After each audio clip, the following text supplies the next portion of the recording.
All right, guys, this is part 3 of 3 on my NAMM special. That's right, NAMM 2018, Almost Fama is here on the scene. Actually, right now, I'm on the rooftop at the convention center where the entire thing is being held. So come along with me because I'm bringing you all the best interviews of the day.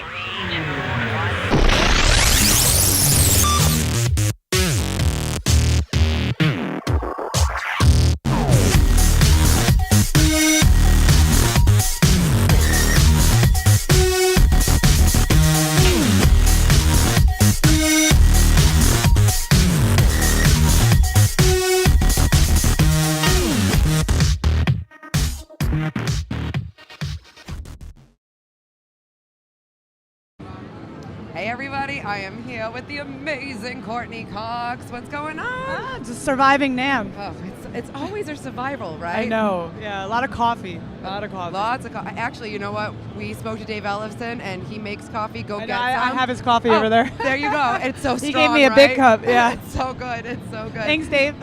Yeah, thank you, Dave. We appreciate the pick-me-up because we definitely need it at times like this. Yes. Especially if you're going on day 3. Yeah. Well, I've been here since Tuesday, so sorry, lady. Yeah. That's a long week. Yeah, it's fun though. It's better than sitting on the couch. Right. Yeah. That's true. It's a lot more fun too. Yes. Let's be honest. We're at the Caparison booth. Caparison.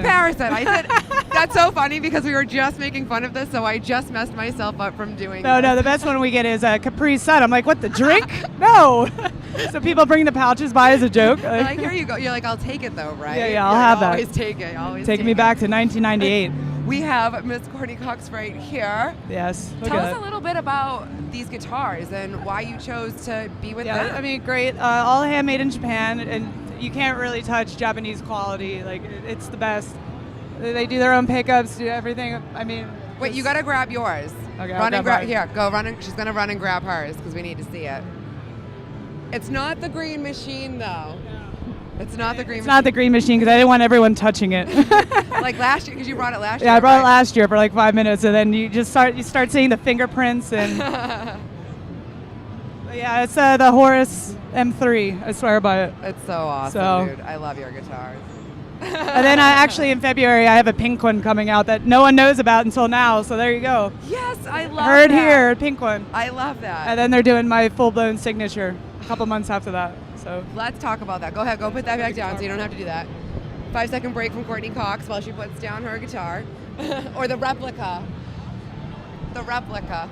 And she's back. And she's back. Look at that.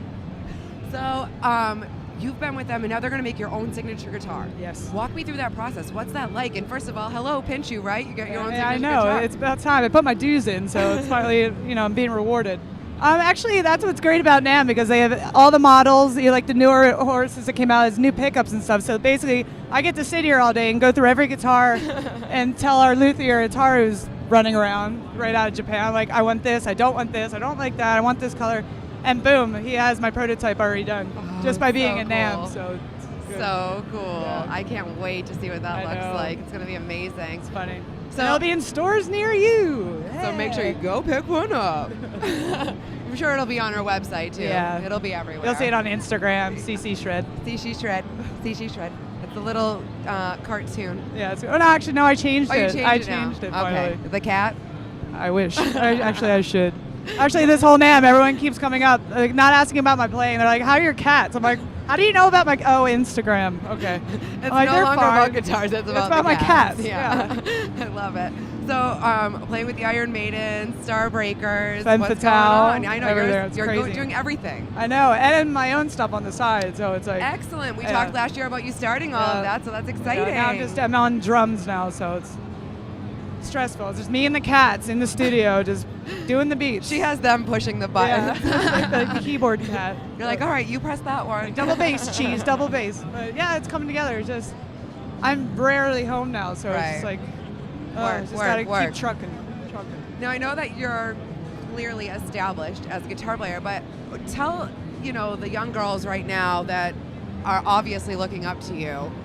How much do you practice? How much do you got to put in to make that work? I mean, when I started, self-taught, I was literally in my garage like 9 hours a day, and my mom would have to drag me out. And now it's just, especially with touring so much, it's like constantly playing. So practicing not so much because I get bored. But no, just got to keep at it. And you can't really force yourself to do it because that's when Right. you get frustrated and you want to put it down. And it hurts and it does this, but you just a little bit each day. Yeah. And don't focus on one thing. Like you play that for a little bit and then switch. So you don't want to stress yourself That's out. good So, advice. That's really yeah. good advice. And what else would you tell them about just not giving up, I guess? Like, what Yeah, would it's be your... just, it's tough. I mean, I'm not going to go into the whole woman versus male thing, I mean, That's a whole nother interview. No genders involved. You just gotta have thick skin and you just do it because you want to. It has to come from the heart. So. Absolutely. I love that. All right, one more question, Courtney. Tell us your do's and don'ts of NAMM. Oh, do's and don'ts of NAMM. Actually, and I've learned this the hard way. Do not get wasted. I'm sober now, and it's because of NAMM. But you feel a lot better. I feel a lot better. Yeah. Do's: wear comfortable shoes. Yes. Don't stop in the middle of the hallway when people are trying to walk, or like me, late to interviews and stuff, because I will knock you out of the way. Keep your dogs at home. Yeah. And do's: have fun. That was it. Definitely That's just widespread. Have fun. Try new things. Meet new people. Mingle. Everything. I love it. Great advice. Get interviewed by Jess. Good advice. Awesome, lady. Well, when can we see you out next? When are you going to be playing next? And Oh, with what band? 'Cause I you're mean, in like 10. after NAMM, we're on the Monsters of Rock cruise. Okay, God, I'm fun. scared. Then we're East Coast, Canada, Australia, New Zealand, and then we're back in LA in March. Perfect. The Iron Maidens, So we'll be seeing them in March with our Yes. Maidens. Love it. All right. Thank you, Miss Courtney Cox. Yeah.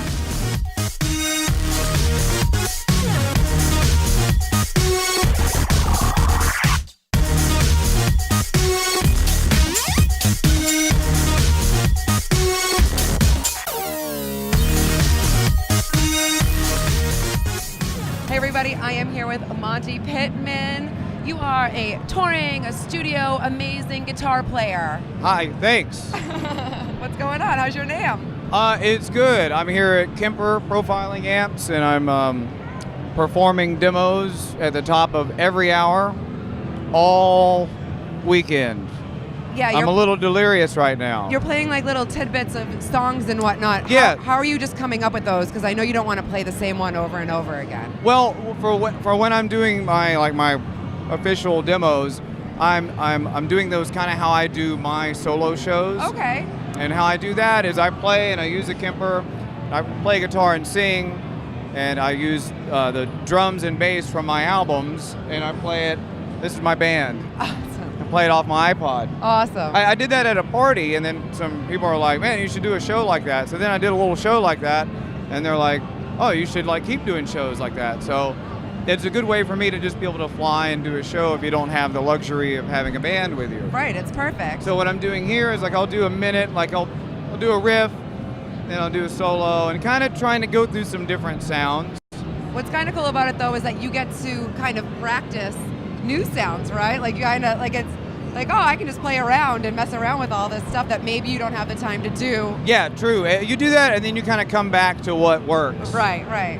Now, you've been playing with Madonna forever now, and I read up on that you actually gave lessons to Guy Ritchie, and that's how you got... Yeah, that's how we met. Wow, that's pretty interesting. Yeah, and that's how so I started teaching her, and then, we became friends, and then she hadn't been on tour in 7 years. Right. And then she said, "Hey, I'm going to go on tour, and why don't you come play guitar for me?" And so I said, "Okay." Just okay, Twist my no arm. big deal. And I figured that would be that, but she keeps calling me back. That's amazing. Is she really cool? And She's like, the coolest. Yeah, that's She's awesome. constantly trying to, work, learning new things, and she'll Well- get so busy she doesn't get time to practice, and Right. then she'll like call me up and say like, "All right, I want to learn this or that." And So so she can I credit- still teach her. I teach online guitar lessons. Oh, okay, cool. Yeah, anybody can find me. It's just email me at lessons@montypittman.com. Hear that? Lessons at And I teach montypittman.com. I teach over Skype and FaceTime. I got Oh, wow. students all over the, China, Mexico City, New Jersey, all over. And it's actually more effective that way because there's a better focus, I think, when people are like, Right. they have their computer or phone or iPod. Utilizing the time, because it's like... Yeah, if you're in Yeah. a room, people will like look around or get distracted. But Gotcha. Now, is she easy to teach? yes, Okay. I mean it makes me a better teacher because she's very, very thorough. Oh, okay. And what's it like playing on stage for, I mean, she's packing out shows left and right. I had the opportunity to see her, I think, back in 2009. So I'm assuming you were probably playing then. I've been with her since the end of 2000. Gotcha. Wow. That's such a long, it's an era. It's crazy looking back, you know, at all that now. Right. Yeah, I mean, the more people there are, I mean, it's like saying, can you believe there's all these people here at NAMM? Right. All you see are these people in front of you. Like, you know that there's people way over there. All right, well then let's cut to the chase. How about the Super Bowl? You saw all those people. The Super Bowl was just like really quick. You have 8 minutes to get out there on stage. I mean, and for me, I mean, there's not, I mean, you barely, I think there's like one clip where you even see me, like in the distance, because there was so much going on. For me, I just had the best seat in the house. Yeah. What was really crazy is doing the Women's March in D.C. a year ago. You went to the Women's March. Yeah, we played. Excellent. Oh, wow. And it was just me and I saw her speeches, yeah. And okay. so I had to do everything. And there was no sound check. We just went and I plugged in my acoustic and we just played. Wow. And it's just like this. You see all the people that are in front of you. But there later were on, there was over 1 million people there. Yeah. So that was the most people I've ever played in front of. That was the biggest demonstration, even bigger than the Vietnam War. And now, especially what's going on now, looking back, it's such an amazing thing to be able to be a part of. Right. But also one of the scariest things looking back, because I just plugged my acoustic in direct with no sound check. And if there's any guitar players, you know what I'm talking about. If you're just plugging your acoustic in direct, no anything. It doesn't sound like how your guitar sounds. Absolutely. It was so cold, like my guitar was just doing different things. The neck was like moving, and it was like strings were really far away from the fingerboard. One of the camera operators stepped on my cable and pulled the cable out. Oh no. So, that's a big And everybody no-no. was like, "Are you kidding? We're on CNN right now. Not even like, you know, this is like we're on the news. This is world news. Like, what are you doing? That's the one thing you can't somebody do. from the side of the stage, they saw that, they ran, they grabbed my cable, gave it back, and I just kept playing. Because it was like, oh well. Yeah. So what's one of your biggest memorable moments ever, like playing? You know, like playing. Yeah. For me, it was we did Live Earth in 2007. Okay. And we were the last ones playing, so I kind of had all day. It was at Wembley Stadium in London. I had all day to kind of go do things, you know, go check out the bands. Do stuff. And Spinal Tap played in the afternoon. Cool. And they had sent a memo to everybody that whoever could play bass could come join them for Big Bottom. They wanted to have as many bass players as possible. Oh, cool. And our keyboard player in the band lived in London, and he had some basses. And then I also would play bass, you know, if there's no guitar in a Madonna song. So everybody from the band was there playing bass. And when I went on stage, I just happened to stand in between James Hetfield and Kirk Hammett. Oh, get out. Because you walk out and there's so much going on. I just grabbed a cable and then you're standing there and I'm like, oh my God, there's James, there's Kirk. I was kind of like, and it was too late. Like, do I need to move away from you guys? Right. And so that was really cool. Playing Wembley Stadium, technically with Metallica, with Spinal Tap. That is close as I'll ever get to playing with Metallica. But yeah, but it was at Wembley Stadium. You did, because it was like with all those factors in play. You did. That was and I was like, this is a moment I will never forget. Isn't it amazing what music can maybe bring you into without even knowing it? Like, it's just like 1 second you're doing something and the next you're like, what, Metallica? Like, you know, like it's just crazy. I mean, I don't think about it until I get asked about it. I want to ask you a little bit about your Kemper. All right. Because I don't want to let this go away because so many people are vying for this. Okay, it is, I think it's the greatest invention ever for the guitar. It's definitely made my life so much easier. There's 2 versions. They call this the Lunchbox. I don't know if that's an official name for it. Okay. It's like a smaller maybe it's version? An unofficial version. Hey Matt, is this called the Lunchbox? Do they really call this the Lunchbox? Is that the official? You're in front of the camera. This is Matt Skaggs from Kemper. How you doing, everybody? Hi, This is CNN. We're on CNN right now. Lunchbox, Toaster. Oh, the Toaster. I haven't heard the Toaster. Their nicknames. All right, It's so the Kemper Profiling Head, Kemper Profiling yes, Power Head. I did say that I did give the official name. Yeah. That is what it is. Yeah, Toaster, Lunchbox, Alien, Radio. There's a All lot. right. We just wanted to make sure. This is the rack mount. You can get it. You can get it powered, or you don't have to get it powered. I use one that's powered, my guitar goes in here. I feel like Nigel Tufnell right now. Speaking of Spinal Tap, so my guitar goes in here and it makes these sounds. This will power one guitar cabinet. Okay. And then I'll go stereo into the board, into the PA. Gotcha. And usually that's what the sound man's going to use because there's nothing in between. Right. And there's also a direct out that goes into my orange hashtag. Okay. And it's untouched, so it sounds just like your guitar cable going to the amp. Oh, okay. And since this is digital and the amp is analog, you get that perfect balance. Spread. So it's like a wide, it's what you would try to achieve with a guitar sound, like if you had like a 13 millisecond delay to spread out the sound. Gotcha. So that's how that part of it works. And you can edit this on your laptop. So if I want to put all the sounds in a certain order, I don't have to go through here and hit all the buttons, which I can do, or I can just sort of drag them on my laptop and it's done. So it's super quick. Wow. Or if I want to copy a sound, copy an effect, Apple C, Apple V, done. Done. Love it. You store all the sounds, it's called a performance. Okay. All right, and that means, think of that as like your song. Like the first song in the set list, you need this sound, and then this sound, and then this sound. You can put them in order that way. Oh, so you don't even have to If you want to change the set list, you just move the order of them. Perfect. The way you get your sounds is you mic up your amp, and it's like you record it. The term is profiling. So that's why they call it the Kemper Profiling Amp. It's not modeled. It's not a bunch of EQ that you make sound like another amp. Right.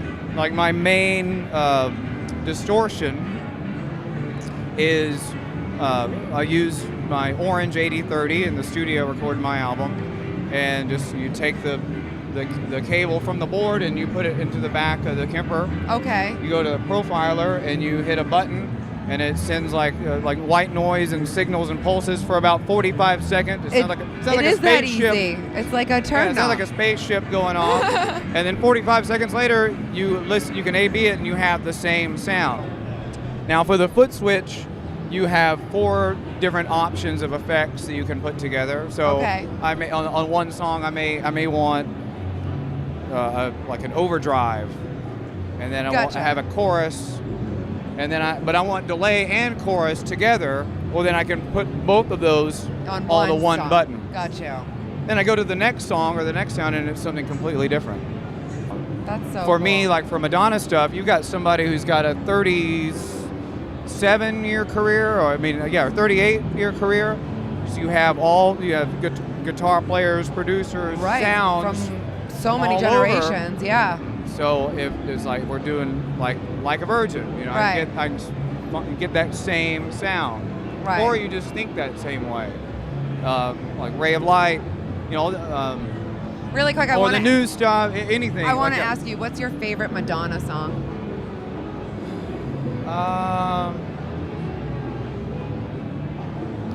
Open Your Heart. Yeah. Yeah, I think because the songwriting. The songwriting structure of that. No, Papa Don't Preach. I love Papa Don't. They're both kind of similar. Yeah. But the song. Aren't they off the same album? I think so. I think they're off the same album. Well, that would make sense. I'm clocked out. I'm clocked out right now. I'm going to say that they're off the same album. I'm not at work. I'm not at that work. No, I think so. Yeah, they're both on the same greatest. They're both on the same greatest hits album. Okay, fair enough. Yeah, and so the songwriting structure of that, I think, is perfect.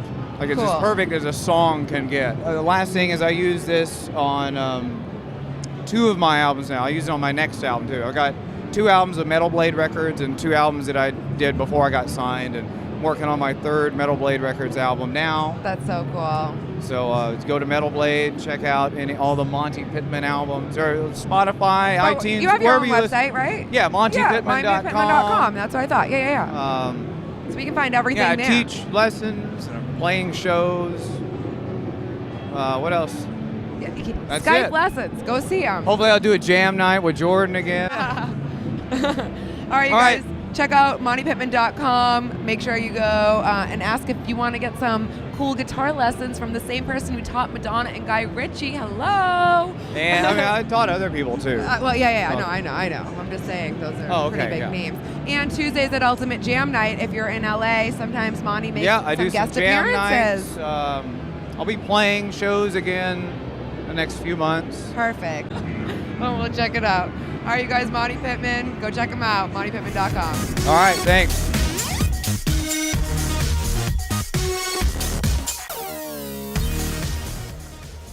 All right, guys, that concludes my 3-part special of NAMM 2018.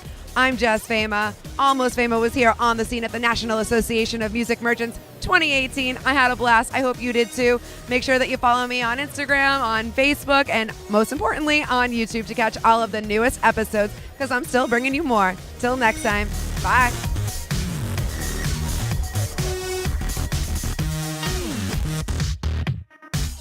Please hang up and try again.